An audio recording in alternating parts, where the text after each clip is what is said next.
হঠাৎ মনে চাচ্ছে একটু বাইরে ঘুরতে বের হই আর বাইরের চটপটা মজাদার খাবার খাই। তো এখন অনেক রাত, প্রায় 1:30 থেকে 2টা বাজে। তো সবাই মিলে বেরিয়ে পড়লাম। রাস্তার চারদিকটা এত শান্ত, একদম নীরব। আর এই নীরবে একটাই গান মনে পড়তেছে, এখন অনেক রাত, খোলা আকাশের নিচে। বন্ধুরা কেউ হাইসো না, আমার গলা ভালো না। যাই হোক, আসসালামু আলাইকুম, hello everyone, this is me Sheikh Rina. আমি রিনা চলে আসলাম আবারও ছোট্ট একটা ব্লগ নিয়ে। সবাই কেমন আছো? যারা যারা আমার এই ব্লগটা দেখতেছো সবাই অবশ্যই লাইক, কমেন্ট, শেয়ার, ফলো করে দিবে, সাবস্ক্রাইব করে দিবে। সবাই সাথে থাকো, দেখতে থাকো আমার এই মজার ব্লগটা। দেখো না বন্ধুরা, চারদিক বিউটি, লাচ্ছি, কফি, হানিফ বিরিয়ানি। আমরা চলে আসছি কোথায়? নাজিরা বাজার। আমার এই জায়গাটা এত পছন্দ। তো সব জায়গায় তো খেয়েছি, এই বুখারি বেরেস্তায় খাই নাই। তো সবাই মিলে ভাবলাম যে আজকে এখানে খাবো। আর একটা ফুড ব্লগারের রিভিউ দেখেছিলাম। তো নাজিরা বাজার রাস্তার পাশেই দেখা যায় বড় একটা তাওয়ার মধ্যে এভাবে আলু, বিভিন্ন রকমের মশলা, ঘি আর মুরগির বড় বড় চিকেন চাপ খুব মজা করে ভাজা ভাজা করছে। আজকে আমরা খেয়ে দেখবো কেমন। আর সেই ফুড ব্লগারের রিভিউ যে দিয়েছে সেটা সঠিক কিনা। কয়েকবারে আমি ফুড ব্লগারের রিভিউ মানে দেখে খেতে গিয়ে বাস খেয়েছি। যাই হোক, আজকে যে দেখি অবশ্য সব ফুড ব্লগার এক না। তো রেস্টুরেন্টের পরিবেশটা মোটামুটি ছিল। আমি যেহেতু প্রথম গিয়েছি। এটা হচ্ছে চিকেন রেশমি কাবাব। বন্ধুরা দেখো, সস আছে, সালাদ আছে, দেখতে তো অনেক সুন্দর লাগছে। আর এটা হচ্ছে সেই নিচের চিকেন চাপটা, দেখতে তো মজাদারই লাগতেছে। আমরা 2 প্লেট চিকেন চাপ নিয়েছি। আর এটা হচ্ছে কাচ্চি বিরিয়ানি, আর সাথে নিয়েছিলাম নান রুটি আর পরোটা।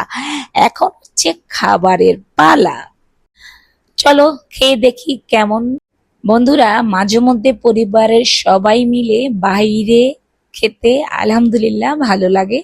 সবাই আমাদের জন্য দোয়া করবে, আমিও সবার জন্য দোয়া করি। আল্লাহ তাআলা যেন সবাইকে ভালো রাখেন, হাসি খুশি রাখেন, সুস্থ রাখেন। তো আমরা খাবার দাবার শুরু করে দিয়েছি। অনেক ক্ষুধা পেয়েছে। তো আমার মেয়ে আলু খাচ্ছে, সে এমনি কম খায়। তো রেশমি কাবাব আমার খুবই পছন্দ। তো দেখতেছি তো জুসি, কিন্তু আমার কাছে এই কাবাবটা খুবই মিষ্টি লেগেছে। আমি জানি না তোমরা কে কে এখানে খেয়েছো, অবশ্যই যারা যারা খেয়েছো কমেন্ট করে কিন্তু জানাবে। আর এই ফেমাস চিকেন চাপটাও আমার কাছে তেমন ভালো লাগেনি। যাই হোক, আমরা সবাই মিলে খেতে পারিনি। আচ্ছা, কিছু খাবার হচ্ছে আমরা প্যাকেট করে নিয়ে নিয়েছিলাম, আমাদের কাছে এত ভালো লাগেনি। ওই যে আমার ছেলের কাছেও ভালো লাগেনি। তো আমরা এখন হচ্ছে নাজিরা বাজারটা ঘুরিয়ে দেখাচ্ছি। ওই যে প্যাকেট করে খাবার নিয়ে নিয়েছি। আজকে হচ্ছে আবারও আমরা বাস খেলাম। যাই হোক, এটা আমাদের রিজিকে ছিল। সকল কিছুর জন্য আলহামদুলিল্লাহ সবসময় আমি বলি। বেশি বেশি আলহামদুলিল্লাহ বললে কি হয়? বরকত হয় বন্ধুরা। আর এইদিকে একজন এসে বলতেছে বেলি ফুল নিতে। বেলি ফুল নিবেন নাকি? মানে ওখানে সারা রাতই বেলি ফুল নিয়ে ঘুরে। এখন মন চাইলো আমি একটু মাঠা খাবো। তো এই মাঠাওয়ালার মাঠা এত মজার। ছেলেটা কিন্তু খুবই সুইট, পিচ্ছি একদম। তো উনি বলতেছে আমি এমনিতেই ভাইরাল, আপনি আমাকে কি ভিডিও করবেন। যাই হোক, উনার উসিলায় যদি আমিও একটু ভাইরাল হতে পারি। এই মাঠার দোকানে কে কে মাঠা খেয়েছেন নাজিরা বাজারে, যদি কেউ খেয়ে থাকেন অবশ্যই কমেন্ট করে জানাবেন। আমার তো ওর দোকানের মাঠা খুবই ভালো লাগে, আর ছেলেটার ব্যবহার খুবই ভালো। আমরা তারপর এখান থেকে মাঠা খাবো, সবাই মিলে মন ভরে মাঠা খেয়ে দিল ঠান্ডা করলাম। তো প্রথম গ্লাসটাই সে আমাকে দিল।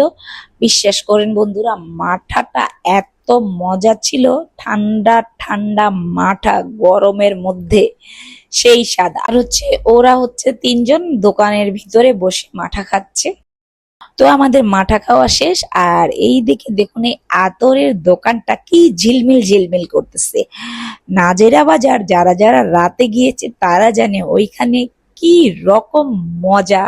ওইখানে গেলে মনে হয় যে চাঁদ রাত, মানে সারা রাত দোকানগুলা খোলা থাকে। চায়ের দোকান, বিরিয়ানির দোকান, লাচ্ছির দোকান, কাবাবের দোকান, সারা রাত মানুষ খাচ্ছে দাচ্ছে ঘুরছে, মনে করেন সেই রকম একটা ফিলিংস।